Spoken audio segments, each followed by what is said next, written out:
Mga par!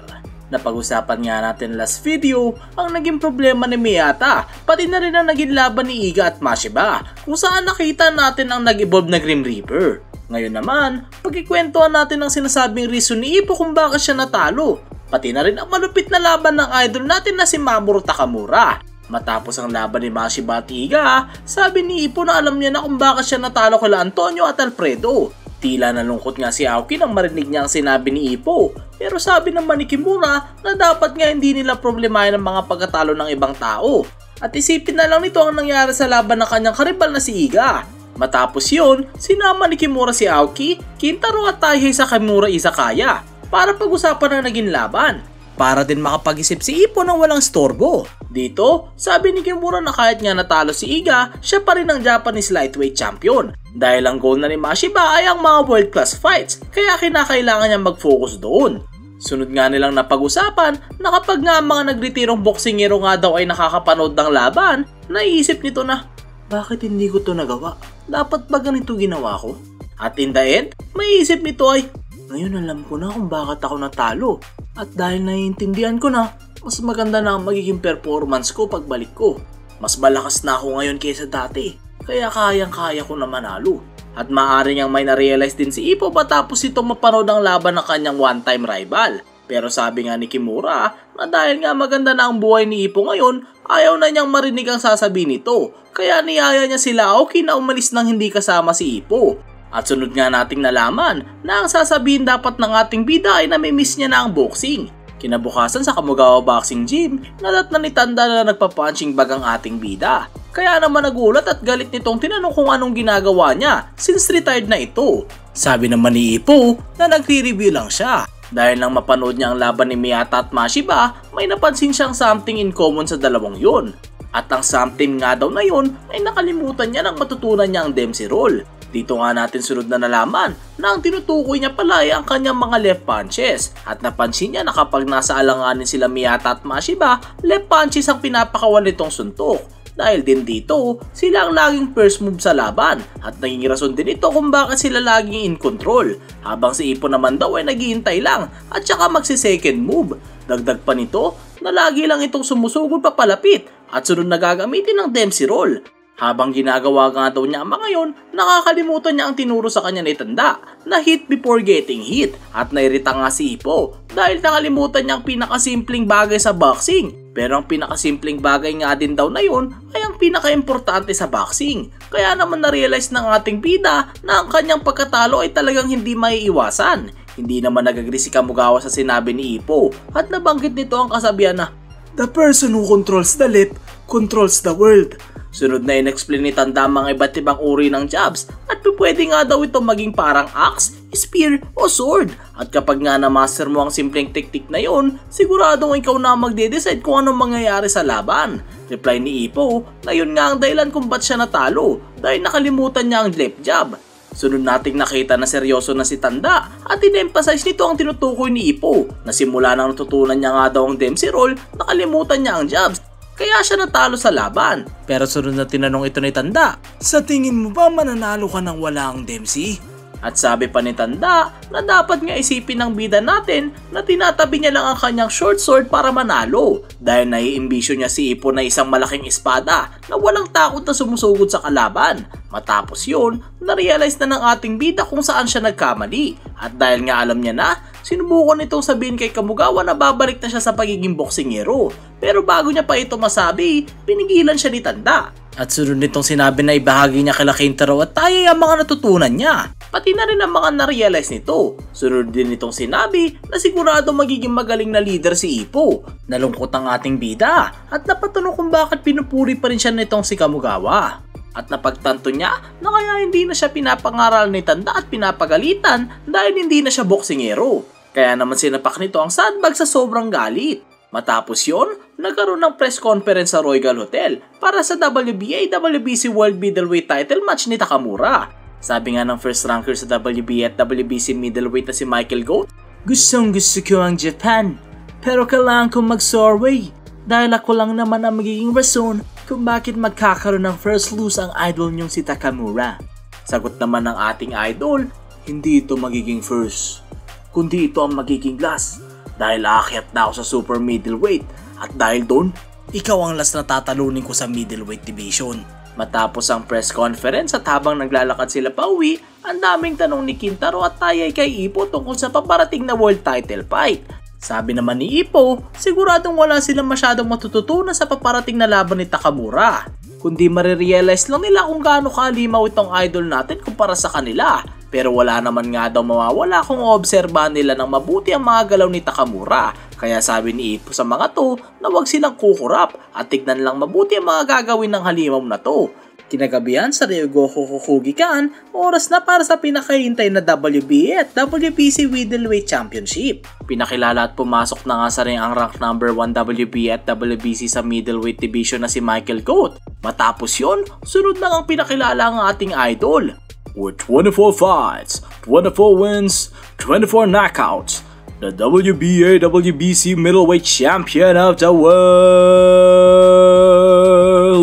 Mamoru Takamura! Nagsimula na ang bakbakan. Mabilis na nagpakawala ng mga left jabs ang challenger. Sinubukan niyang sabayan ito ni Takamura pero mas mabilis ang mga lefts ni Michael at nauna itong kumonekta. Nang sumugod ang champion, sinalubong ito ng solidong short uppercut na nagpatigil sa pag-abante nito. Muling sinubukan ni Takamura lumapit habang sinasalag ang mga left punches. Pero this time, left hook naman ang nagpatigil sa pag-abante ng champion. Nagulat ang mga gymmates ni Takamura dahil lang dumistansya ito, tila nagpalit na ito ng strategy at tinigpatan ng kanyang depensa. Habang patuloy na sinasalag ng champion ang mga suntok ni Michael Cotto, hindi mapakali ang ating idol dahil sa dami nga ng mga nakalaban nitong mabibilis na boksingero, pero kakaiba sa rhythm ni Michael na para bang biglaan na lang dumadating ang mga pinapakawalang suntok nito. Pati nga rin daw ang 1-2 combination nito ay weird. Sabi nga ni Tanda na dahil nga inaaral si Takamura kung ano ang teknik nitong si Michael, nawawala na ang footwork nito na naging rason kung bakit nagtatamo ito ng mga suntok. Nang marinig yun ni Ippo, inisip ng ating bida kung ano ang kanyang gagawin kung siya ang nasa posisyon ni Takamura. Nang isisigaw na nito ang kanyang naisip na strategy na sumugod, pinatigil ito ni Tanda at sinabihang panoorin lang ang laban dahil siguradong hindi naman alam ni Ippo kung ano ang gagawin kung siya ang nasa posisyon na yon. Kaya naman pinatahimik ito ni Tanda. Matapos makatakas ng champion sa ropes, nagsimula na ang dalawa na magpalitan ng mga left punches. Pero ang mga suntok lang ni Michael Cotto ang kumukonekta. Habang ang kay Takamura naman ay tila basang-basa ni Cotto at hindi ito tumatama. Sabi nga ni Itagaki na sunod-sunod na nagtatamo ng mga solidong left punches itong si Takamura.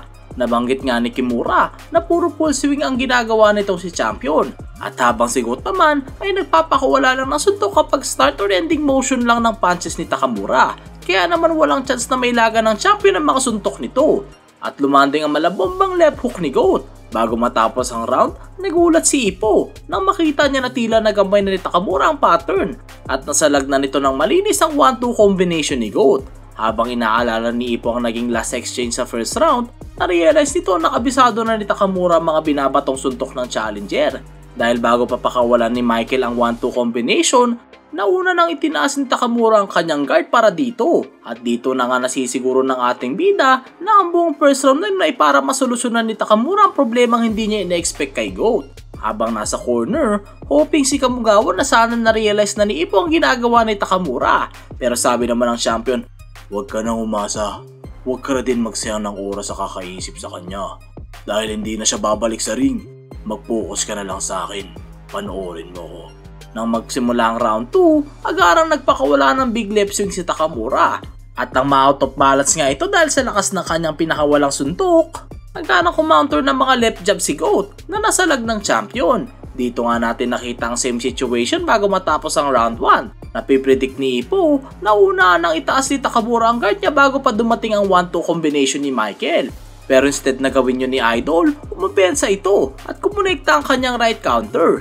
Agaran namang nakita ni Michael na balak ni Takamura mag-follow up punch ng left hook, kaya naman tinaas na nito ang kanyang guard para dito. At sabi nito na, "Pagkatapos kong ilak ang suntok na to, ka-counter agad ako gamit ang aking kaliwa." Subalit ang hook na pinakawalan ni Takamura ay biglang naging straight, nagumulat kay Cotto, kaya naman napaluhod ito at na-knockdown. Nang makatayo ang challenger, mabilis na sumugod ang champion para tapusin ang laban. At habang nangyayari yon, nag-gets na ni Ippo ang kasabihan na the person who controls the left controls the world. Dito din nakita ni Ippo ang sinasabi ni Kamugawa na ang mga kaliwang suntok nga daw ay pwede maging spear, sword o axe na magdidikta sa magiging resulta ng laban. Nasisiguro nga ni Michael Goat na left hook ang papakawalan nitong si Takamura, pero ginaulat ito ng champion ng isang maladinamitang liver blow. Dahil doon, hindi na muli nakatayo ang challenger at mabilis na tinapos ng referee ang laban. Nang tanungin ni Tagaki kung meron kayong nakapansin sa ginawa ni Takamura, sunod nating nalaman kay Kimura na sinadya pala ng champion na magpakawala ng mga big left swings, kaya naman mabilis na kumagat si Michael sa mga fans ni Takamura. Matapos panoorin ng ating bidang laban, pili nga nito na alam niya na kung paano may-utilize ng tama ang mga left punches. Nagsimula na ang victory interview. Sabi nga ng interviewer na mukhang nahirapan ng ating idol sa mga lips ni Michael at sunod nitong tinanong kung ano ang kanyang nasa isip habang nasa laban. Sabi ni Takamura, "Isa lang ang nasa isipan ko. I'm so sorry. I'm sorry kasi sobrang lakas ko." Matapos yon, nagalit ang mga audience dahil sa sobrang yabang nito. Agara naman nag-change topic ang ating champion at nagpaalam na to sa middleweight division at sinabi niyang sunod niyang sasakupin ang kanyang pangatlong weight class na super middleweight.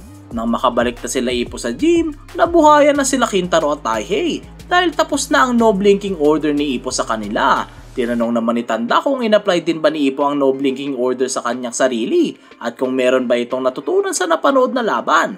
Sagot naman ng ating bida na mula nang magsimula siya sa pagbaboxing, marami na siyang natutunan at nasisiguro nito na marami pa siyang malalaman hanggat involved pa siya sa boxing. Matapos yon, excited na tumakbo pa alis sila Ippo at mga students nito. At habang tumatakbo, sabi nga ni Ippo sa kanyang isipan na na-realize niya kung gaano ka-important sa clips nang mapanood niya ang laban ni Miyata at Mashiba.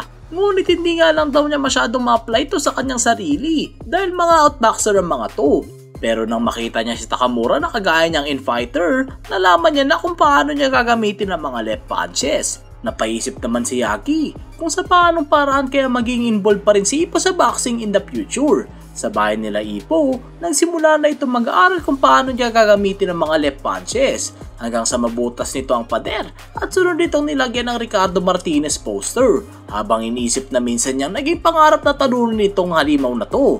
Matapos yun, inilala ni Ippo kung paano ginamit nila Takamura, Mashiba at Miyata ang kanilang mga lefts. Pero naniniwala nga din siyang ang kaya lang gawin ng mga fighter type na kagaya niyang maliit ay lumusot lang sa mga butas papalapit sa kalaban. Ngunit dun nga daw siya nagkakamali dahil kapag ginagawa niya yun, parang naghihintay lang siya ng chance makakakbang papalapit at kahit kailan, hindi nga daw siya tinuruan ni Kamugawa ng ganoong kapasid na boxing style.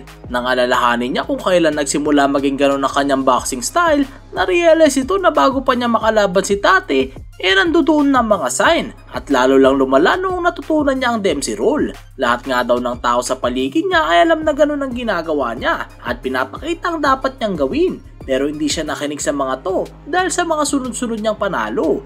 Nainis ang ating bida nang mapaisip siya na kung nakinig siya sa mga yon, hindi na siguro naipon ang damage sa kanya na naging sanay kung ba't siya nagretiro. Pero mabilis din itong nagpakalma ng sarili at nagsimula itong i-compare kung ano ang itsura kapag nakikipaglaban si Takamura at kapag nakikipaglaban siya. Napansin nito na mas loose nga ang upper body ng mga kalaban niya, kaya naman hindi masyadong malakas ang mga suntok nito. Pero sunod din niyang na-realize na nakakapagbato ng mga left punches ang kalaban niya nang hindi natatakot na baka tamaan sila ng matinding counter. Nagsimula na nga magsisi si Ippo dahil hindi niya napansin agad ang information na yun. Dahil kung nalaman niya ito, siguro nga daw hindi siya napilitan mag-retire. At sunod itong napaisip na baka kaya niya nang gawin ng tama ang mga bagay-bagay kung sakaling bumalik siya sa ring. Pero tinigil din ito agad ang pag-iisip ng ganon dahil marami pa siyang hindi alam sa boxing. At ito nga ang mga bagay na hindi niya kayang gawin sa loob ng ring kahit naiintindihan niya ang technique na yun. At bilang trainer naman, meron din siya mga bagay na hindi niya kayang ituro kahit pa kaya niyang gawin. At since nga unti-unti siyang nag-evolve, kailangan niya pang mag-aral ng mag-aral na para bang wala siyang naiintindihan sa lahat ng kanyang na-experience. Sa uli, na-realize na nito kung gaano kalalim at komplikado ang boxing. At doon na muna magtatapos ang ating video. Grabe mga par, sobrang komplikado pala ng boxing talaga no? Kaya pala meron boxing science, talagang pag-aaralan eh. Langya, ang lupit talaga ni Takamura. Halimaw, akala mo paloko-loko lang eh. Pero sobrang talino talaga pagdating sa boxing. Ilang beses ding napaisip si Ipon na what if kung bumalik siya sa pagboxing, no? Kaya feeling ko may chance talaga na bumalik ang idol natin. Ano sa tingin nyo mga par? Babalik pa kaya? O paano? Abang-abang na lang mga par para sa next video. Kaya huwag kalimutan mag-like, subscribe at pindutin mo rin ang bell button para lagi kang updated. Ako nga pala ulit si Yawa Senpai. Hanggang sa muli mga par!